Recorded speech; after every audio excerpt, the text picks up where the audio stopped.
Yo, what's going on, guys? In today's video we're going to compare two of the big hitters in the handheld retro scene at the moment. A lot of these are coming out thick and fast, but I thought I'd compare the RG350 series to the RETROID Pocket 2. We'll run through the specs and we'll give our comparison, which you think is better just based on these. Please remember, with the Pocket 2 we are just going off the specs at the moment, as I'm still waiting for the device to be shipped. Now the first thing we're going to go off is the CPU. So you can see them both here. We're not going to get into the real nitty and gritty, but the RETROID Pocket 2 is running a 1.5 GHz, and then the RG350 series is running a 1 GHz. Not as much power as the Pocket 2, but it's still a decent CPU.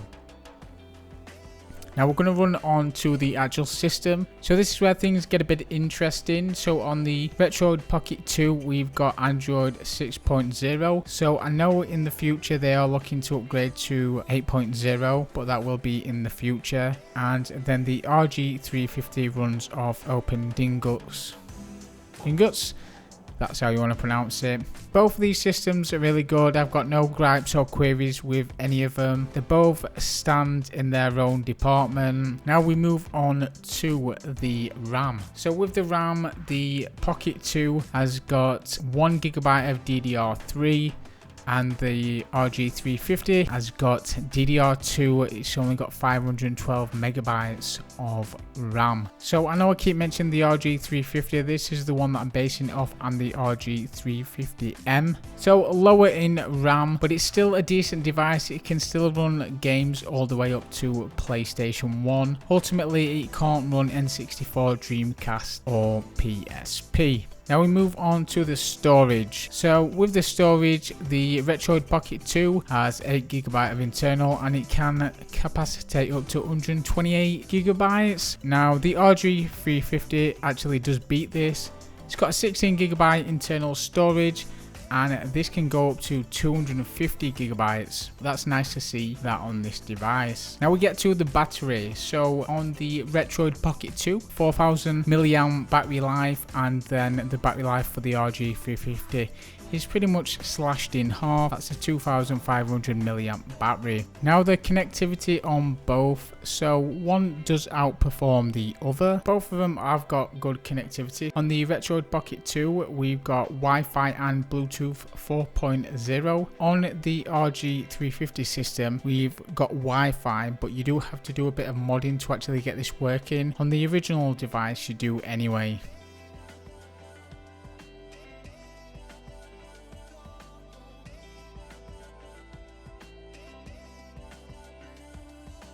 So now we're going to move into the pros and cons, just what I think the pros and cons are with both actual devices.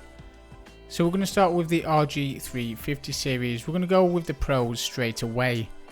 So storage for me is a real good pro, as I mentioned earlier, which is up to 250 gigs. This is the device for you. It can pretty much store every single game you ever wanted, retro wise, up to the PS1 on this device. So that is a big plus in my eyes.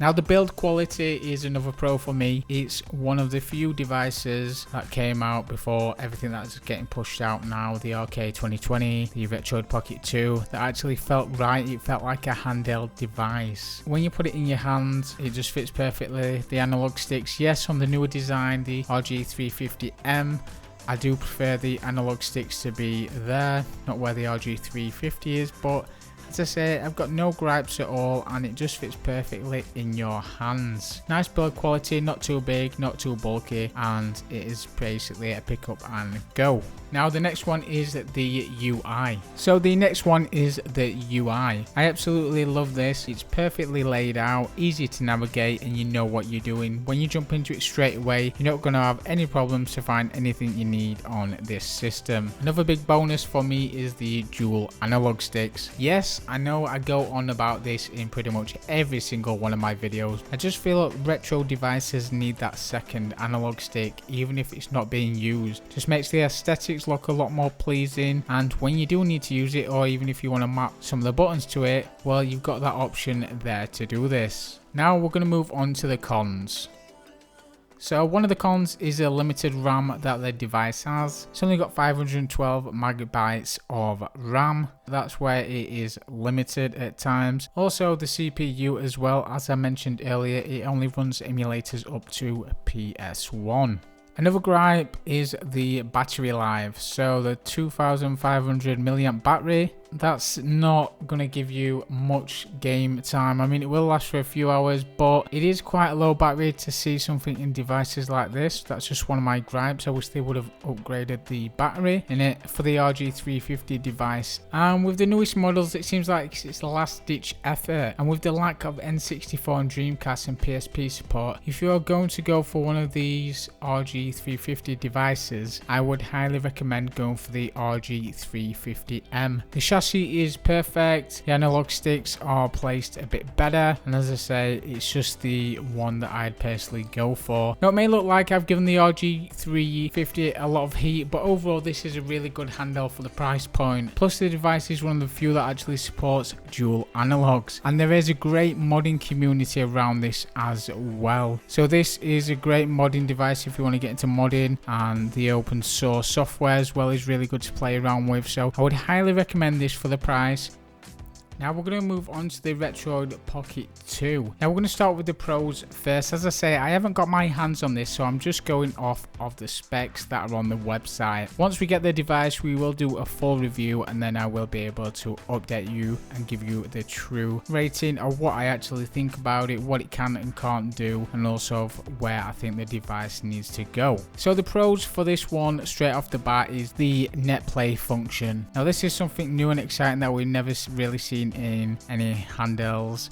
Now another pro for me is the Android and Moonlight. So Moonlight, you're able to play classic games from the PC, and with having Android on this device, it opens a lot up for different things, modding, downloading games, certain games that you can only play on the Android platform, even streaming services. So we've got things like xCloud, Stadia, potentially that could run on this. You've also got like streaming platforms, Netflix. Another pro for me is the control capability. So they're boasting that you can plug and play most USB controls Type C's into it, so joysticks, keyboards, mice, anything like that straight off the bat, and you don't have to do no hacking, put any mods on it, anything like that. So that's really interesting. Now the cons for me are the dual boot. So it's going to have two dual boots. It's going to have the, I believe, the Pandora emulator system on it, and then it's going to dual boot into Android. I don't know why they've done this. I mean, they could have just done one, just put Android on it and leave it at that, but you know. So that's one of my cons. The UI as well, just because it's got another dual boot. If it's going to be anything like the RETROID Pocket 1, I wasn't really a massive fan of the UI because everything was in two different places. And then at the end I put, will it perform? So this is not really a con, this is the unknown, because it has so much potential, but without doing a review on it, I can't really give you them recommendations what it can and can't do at the minute. So that's why I put it, will it perform, on the unknown at the moment. So that's basically it, guys. That's a quick comparison of both devices, two of the top heavy hitters in the market at the moment, varying in price, and they've both got pros and cons. As I say, I've got both. I'm waiting for the RETROID Pocket 2. I've got the RETROID Pocket 1, so I base a bit of it off that as well. But you make your choice up. You decide what you want to go for. If you just want something that's just a handheld and you're not really bothered about Dreamcast, N64, things like them, then go for the RG350. If you want that bit more power and you want to play the N64, PSP games, potentially go for the RETROID Pocket 2 and make that decision for yourself. But anyway, that's the end of the comparison, guys. Thank you so much for being here as always. I've got some various other videos down below, so go and check them out now. Don't forget to subscribe and like this video and comment below. And until next time, guys, as always, stay safe and I'll see you soon.